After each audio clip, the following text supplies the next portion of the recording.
What's up guys, NepentheZ here and welcome back to another episode of The Road to Glory. Today we've got game 2 to game 10, some gameplay. As you guys know, I was worried leading into this weekend league that this patch just wasn't for me. I set myself like a realistic target of gold 1 this week, just whilst I tried to adjust to the patch and so on and so forth. So I was very pleased with my first 10 games. You know, obviously we won game 1 live yesterday on video. Also EA extended weekend league. I guess it was down early on Friday, so we've got 4 days now. So I actually played 12 games in total on Friday. I'm going to play 8 on Saturday and limit myself, and then 10 on Sunday, 10 on Monday, and hopefully, you know, what I wanted was 4-day weekends or 4 days of FUT Champs to be able to space my games out better, to hopefully get better finishes.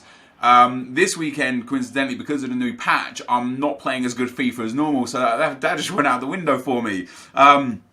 With that being said, we've got lots of comments, lots to discuss as we pick up a nice 3-0 win to kick things off. ETP9982 says, this video didn't show up in my sub box, Nepo. If you don't know, there's a little bell next to my name on YouTube. If you click that bell, you'll get push notifications every time I upload a video. YouTube are changing a lot in the back end at the moment. Lots of new stuff going on with like smaller content creators having to hit a certain view and minutes watched thresholds and have a required number of subscribers before they can monetize their videos. And because of these changes, every time YouTube do something back end, the content creators that rely on subscriber bases always get screwed. The viral videos, they remain the same. The guys who, you know, the KSIs and the PewDiePies, doesn't affect those. But the guys like that are above the small creators but below the huge viral creators, they're the pocket of people that get screwed. So not just for me, but for every content creator that you follow, hit that bell. So it doesn't matter then if the sub boxes are broken or not, you will get notified as and when I and other content creators upload a video. 3 comments to read before we talk about what I'm going to talk about. The first one is from Matt25091. He says, I don't understand why it's an issue if some pro players get pushed down into elite rewards. If they can't beat the other pros, then they don't really deserve to be in the top 100. As someone that never used any of those methods to cherry pick opponents, I think it's quite funny to see the whining now that they have to play the game the way it's meant to be played. We also got a comment from GMCH, says, can you clarify what you were talking about with the reward structure needing to change around 9:30? You said the top 100 guys are going to get elite now, and the elite tier players are also going to get elite rewards because of the inability to dodge. Who gets the top 100 rewards in that case? Why is a change in rewards needed due to this? And then third and finally, Bettram says, so because people are going to lose more games now, they need to rework the reward system. I'm getting really sick of this community and their flip-flopping. People are being exposed. Why does it matter to you if you face the number 1 player versus the worst guy in the world on a Friday? If you're better than him, you'll win. People want to blame everything except their own lack of skill for losing. The reason why I didn't actually describe what I was talking about with the reward structure into a bit more detail is because I've covered it a few times in previous videos. Of course, we get a lot of people coming and going through these videos. Some people just watch some videos, some people watch all videos, and some people are brand new and haven't watched any videos. The reason why it's not about flip-flopping. For Bettram, he says, because they're losing more games now, they need to rework the reward system and get sick and tired of this community and their flip-flopping. I've always been under the assumption that I want FUT Champs reward structure to change because it just doesn't promote fairness, and I'll explain why. If you're a low-end player and you struggle to get wins, you will come up against other low-end players that struggle to get wins. And of course, the more you win, let's say you play against 3 or 4 low-end players and you manage to sneak 3 or 4 wins in a row and you go 4-0, 5-0, 6-0, 6-1. But you know in your heart of hearts, you average maybe 20 wins.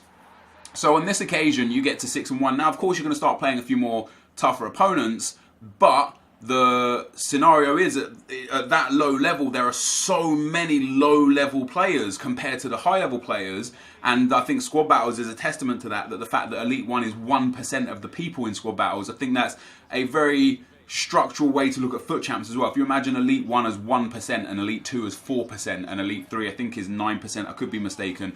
Let's assume the top 10% of players in the world in this game are Elite 3 or higher. That means there's a big pool of 90% of players that are lower than that. So if you usually finish in a low run, what will happen is you'll yo-yo, but you might get a weekend league where, due to matchmaking favouring you or you outplaying some opponents, maybe you add a new dimension to your game that just seems to work for you, you might end up finishing on 24, 25, 26 wins. because of matchmaking and how there are so many people at that low tier level. Not that I find Gold 1 to be low tier, but just generally through that sort of Silver 1 to Gold 2 level where there is just a bulk of users around that level. You'll end up getting something like Gold 1 or Gold 2 rewards, which is 22 to 25 wins, and you will have felt like you've earned that. Well, because there's such a small pocket of people at the top, they're all playing people of the highest level all the time. And there are some instances where people cherry pick, and if you look at the Champions channel, you see the players come up against people that finished in Gold 1 or finished in Gold 2, sometimes finished in Silver 1. And that's what I'm saying, like with the early games. If you're like a Silver 1 standard player and you go 6-0 out your first 6 games, and NepentheZ goes 6-0 in his first 6 games, you're now liable to match up against him. But the later you get on, when you get to that 28, 29, 30 win mark, the pool of players is so small that you're only coming up against people of that caliber. So someone of a low tier caliber could end up creeping up to 25, 26, 27 wins, and someone of a high tier caliber, again, if matchmaking isn't favourable to them, if you're the kind of person that ends up facing like 6 or 7 top 100 players in a week, but you're an Elite 3 player, you also might finish Gold 1. So it's about how the curve of the matchmaking works, and how in terms of reward structure, if pros only played pros, they would theoretically have around a 50% win rate because they're all playing against each other. And if the bad players only played the bad players, they would theoretically have a 50% on average win rate because they're all around the same level. Yet pros playing at this level up here versus bad players playing at this level down here, they shouldn't be getting the same rewards just because they've got the same win. So that's why I personally believe that this entire FUT Champ structure that's based on wins and takes into consideration that a loss is irrecoverable, it needs to change to a weekly ladder rank system. That way, if you scale yourself up to an Elite 1 level and then you lose 2 games, all you do is lose ELO points, and then you can win more games to gain those ELO points back and keep yourself in Elite 1. And if you lose even more games, you'll go down to Elite 2. But as you scale down with your ELO points, the opponents you come up against are obviously of a similar ELO point again. And what will happen is you'll find your natural position within FUT Champs, because there's no natural position for people in FUT Champs this year. Because, like I say, on one weekend, you could be 6-0 and you're terrible at FIFA and face TAS. And another weekend, you could be 6-0 and you're terrible at FIFA, and you could come up against another guy that's 6-0 and you're terrible at FIFA, so now you're 7-0. So, you know, the matchmaking is just, it just doesn't work with the reward structure and the fact that losses are irreplaceable. It's just a really backwards matchmaking system. I don't understand why EA implemented it. What would need, but as I say, I've talked about it many times before, it's more about, it's not about the pros playing the pros and then moaning about it or whatever. It's about the fairness of the rewards versus the level of players in the game. And the way it works right now is it just doesn't promote fairness, in my opinion. And you know, there is so many other esports out there that do it differently, but all the same. And like EA are just an anomaly over here that are like, we'll do it our own way. What are you going to do about it? And the sad part is nothing, because we can't do anything about it. So yeah, for me personally, I think the pros should be playing each other all the time, every week, because that they are the best. So to be crowned the best, they should be playing each other. But as I say, if you're a pro player and you play 5 other pro players in a weekend league and you lose those 5 games, you have no opportunity to recover those losses. But it's unfair to judge someone based on one game or one group of games. And that's why I think the 40 games per weekend structure is just absolutely moronic and needs to be adjusted in line with the general esports weekly ranked ladder. There are so many things EA could do to improve that, and then how amazing would that be? If you're a Silver 2 kind of guy, you're never going to come up against a FaZe Tash. You're going to come up against another Silver 2 kind of guy. And what that implements is, and what that promotes is the ability to allow you to develop your game. Because if you're stuck in Silver 2 ELO, if you're stuck, you know, down in that level where just at any point during the week, it's not weekend league, it's not any of this, it's just ranked play, and you've got an ELO ranking, and you play against a guy of a similar level, you can really start to analyse what you're doing wrong at that level and how to improve. You might notice that one of the problems is that you don't score like your shots, but the benefit is that you're coming up against a guy who's also in the same boat as you. He's struggling to grasp the concept of the game, he's struggling to understand the game mechanics properly, And instead of facing someone like even, you know, like an Elite 1 player or an Elite 2 player or a top 100 player, just getting pounced on and then coming out of that game thinking, well, I don't know what the hell to do. That guy was just considerably better than me and that was completely unfair matchmaking. How can I possibly improve? Instead of that happening, you can come out of that game and be like, well, that was a tough game. I made some mistakes here. I made some mistakes there, but this was good. Let me work on that. And then throughout the next couple of days, you can work on that. Maybe you grab a couple of wins and you move up to Gold 3 ELO. Now you're playing Gold 3 players. And you can, again, judge and gauge where you are based on your actual level. And you can improve as a player. And it will make the whole talent pool of FIFA a much more welcoming experience because it will rely more on player skill and ability and more on who basically understands the game mechanics and the flaws in the game mechanics better, rather than, oh god, I hope this time when I match up against someone it's just somebody else that's bad and that's on a good run instead of somebody that's good and that's on a bad run. Because there have been many times, you know, the way the matchmaking works, I don't know specifically exactly how it works, but Teebs, one of the EA guys, some guy tweeted him saying that he was like some results, some rating, some win-loss, and he came up against one of the pro players. And what Teebs basically said was, your predicted rank is Elite 3 and his predicted rank was Elite 1. So you're trending to Elite and he's in Elite. So because it doesn't take into consideration top 100, it seems like if you're an Elite 3 player, you can potentially match up against Elite 2 and Elite 1 players, and probably in turn Gold 1 and Gold 2.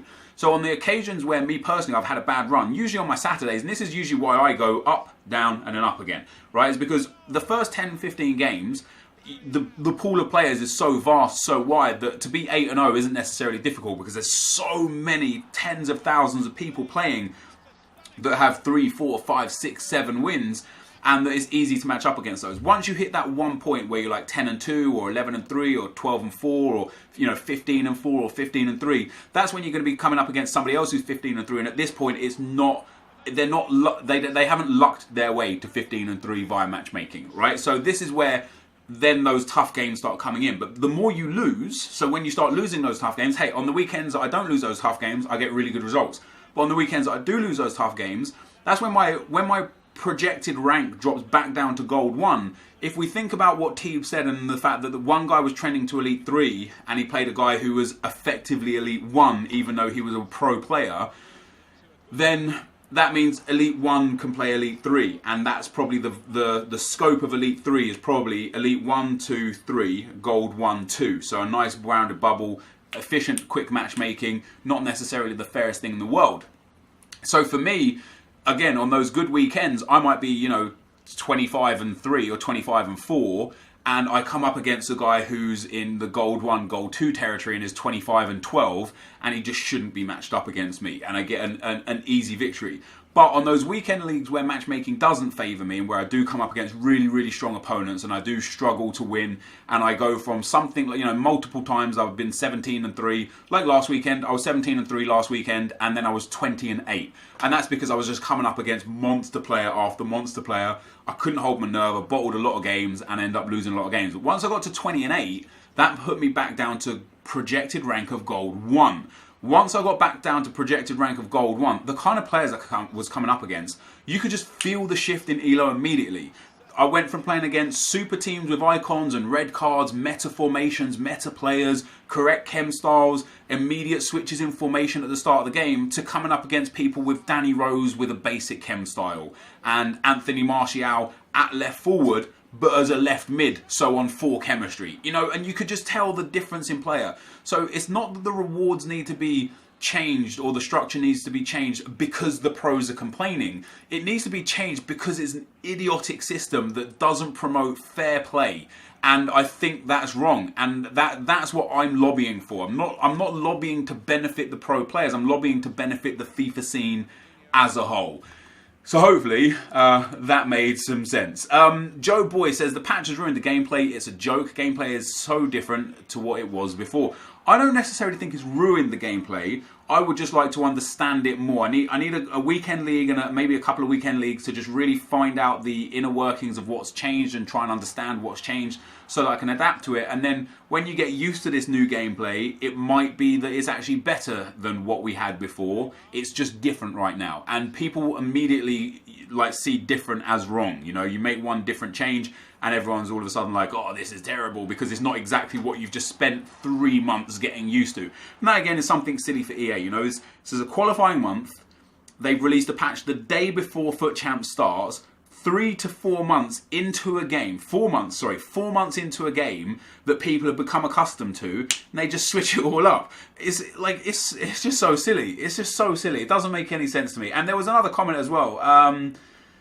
From Adam Walker, says, Nep, the gameplay hasn't changed, it's all in your head. With all due respect, Adam, if you think the gameplay hasn't changed after EA released a patch stating that they've changed things within the gameplay, I think you're missing. The only thing I can think about people that don't think this gameplay has changed is that they just generally weren't overly great at the game, and that's not disrespect to you. Maybe you get really good FUT Champs rewards, but I do notice a lot of the people that are saying this game is much better now, it feels the same or anything like that, is people that just generally struggle anyway. The people that understands the micro intricacies of this game, the people that have worked so tirelessly, putting in hundreds of hours onto this game to learn every single kind of like small function within the game, whether it be a step over or drag back, just to generate some space and understand how things work.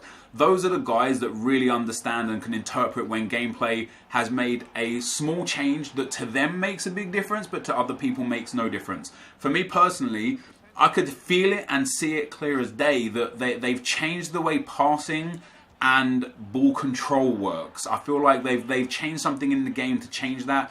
And I'm not complaining about it per se. I don't mind that they've changed it. All I wish is that they would explain what they've changed and how, so that we can adjust to it quicker, instead of having to sit there tearing our hair out trying to understand what the differences in the intricacies are so that we can improve as a player. That's what I would like. You know, I'm not asking for miracles from EA by any stretch of the imagination. Luzinho says, did you ever think about buying Henri back? No, actually. I'm enjoying using this different breed of players that we've got now. You know, our team has changed thoroughly over time, and I'm working towards improving the team. I think a lot of people don't like the fact that I've got the 2 Team of the Year fullbacks. Nathan says sell Alves and Marcelo and build a proper team. First of all, I don't know what a proper team is, because I think my team is fantastic. I thoroughly enjoy it. But secondly, I don't want to sell Alves and Marcelo because they are the best players in their position for the rest of the game now. So I'll only get rid of those when Team of the Season comes around, and I'll work hard playing the game, trading, grinding bronze packs to gain more coins to improve the players around those. You know, a few immediate upgrades that I want. I want that Aguero player of the month, should he get one. If not, I want an inform Aguero. I want a Patrick Vieira. I want a Team of the Year Sergio Ramos. There's 3 players I want to go for immediately, and then a 99 Cristiano Ronaldo will be the cru de tar, the creme de la creme.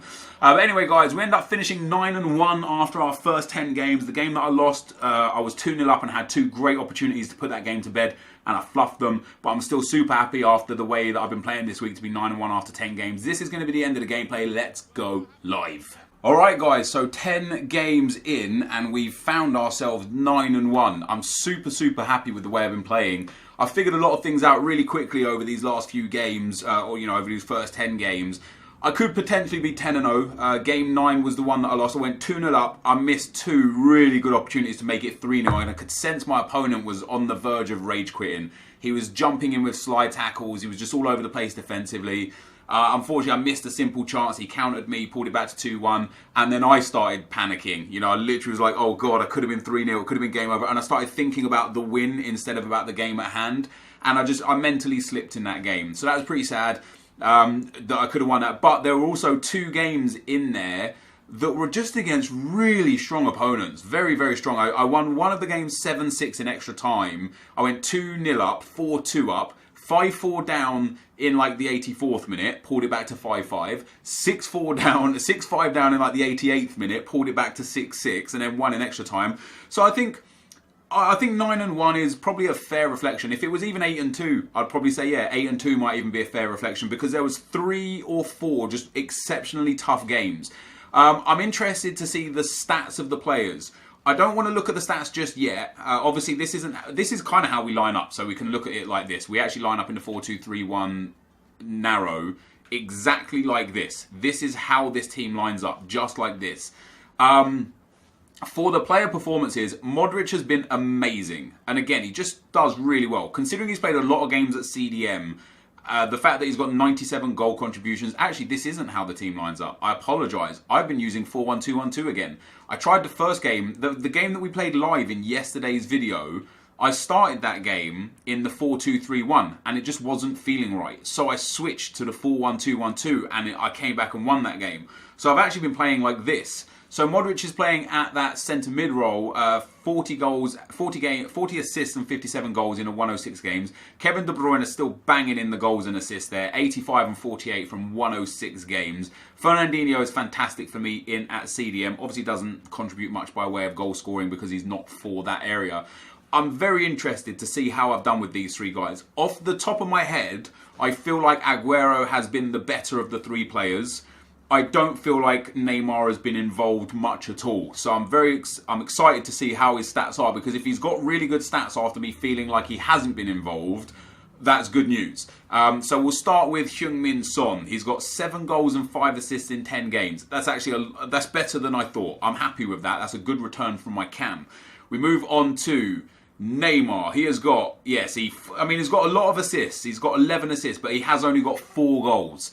I did feel like he wasn't scoring a particularly large amount of goals, but if he's getting over an assist a game, I'm okay with that. I would prefer a bit of a bigger goal output from him. Maybe we look to upgrade him there in the near future to a better version of Neymar or to a completely different player. We could probably take a Premier League striker and actually play this team very similar to how we've got it now. You know what I mean? We could probably get this team with a Premier League striker there. But for now, I'm happy like this. And then Sergio Aguero has 10 goals in 10 games and 7 assists. So between the three of the players, they're all doing really well. Most goals and 7 assists for Aguero. 7 and 5 for Son, 12 goal contributions for him, and 15 goal contributions for Neymar. So Aguero is performing the best out of the three, specifically in goals, but Neymar is coming up trumps with those assists. And I think the reason why he gets more assists is because he has these skill moves in the weak foot.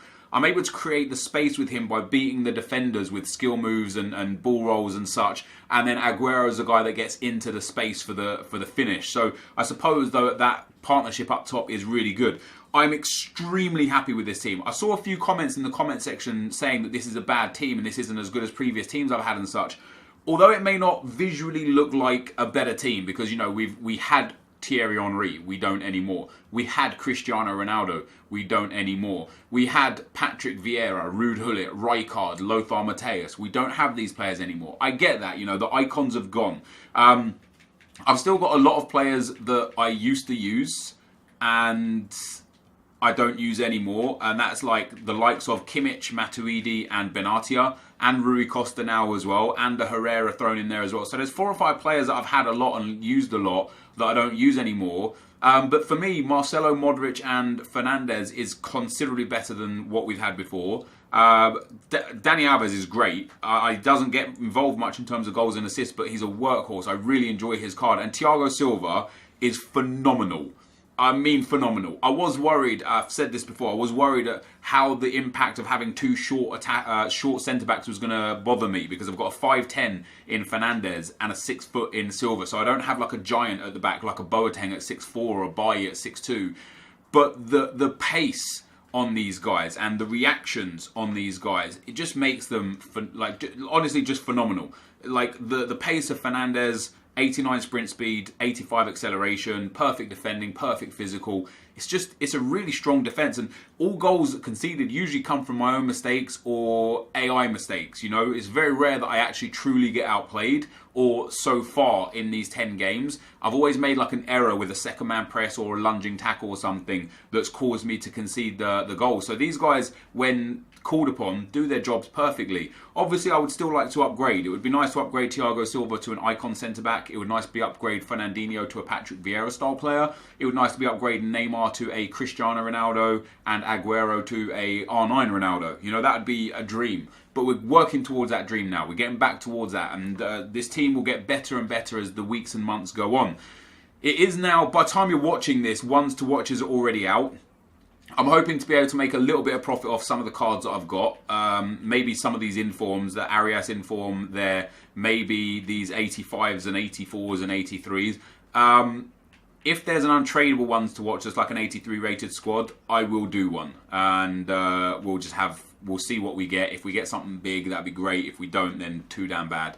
But yeah, if we do get something nice and big, I'll do, if it's like an 83 rated squad for the SBC, I'll do one. But this, guys, is going to be the end of the video for today. As I said, I'm super chuffed with the way I'm playing. The most important thing for me now is to make sure, first and foremost, I get through another at least 3 to 5 games today. Whilst I'm playing good and feeling good, I want to make sure that I finish this weekend, the Friday, because I'm recording this on Friday, even though you're seeing this on Saturday. I want to make sure I finish this on Friday with anywhere from 12 to 14 wins. I don't want to be less than that. That way, on Saturday, if gameplay just isn't favouring me again, if I'm struggling again on Saturday, I can just stop at like 8 or 9 games and not force through 15 or so. And if that means I go 4-4 or 5 wins and 4 losses, then so be it. I'm going to try and work my hardest around the Saturday and make sure that Saturday is the day that I put the least time into Foot Champs. So if I can get up to 15 games today, 15 games on Sunday, maybe 8 or 10 games on Saturday, maybe leaving a few extra for Sunday night, then that would be super. 30 games remaining though. We only need 20 more wins to get Elite 3, so 2 wins per loss from here on in, and we're in Green Street. We're going to be picking up another nice Elite 3 finish and some more informs and some more coins. But a long way to go over the weekend yet. Let me know how you guys are doing in Foot Champs in the comment section down below. Thank you guys for watching, and I'll see you next time. I'm out. Peace.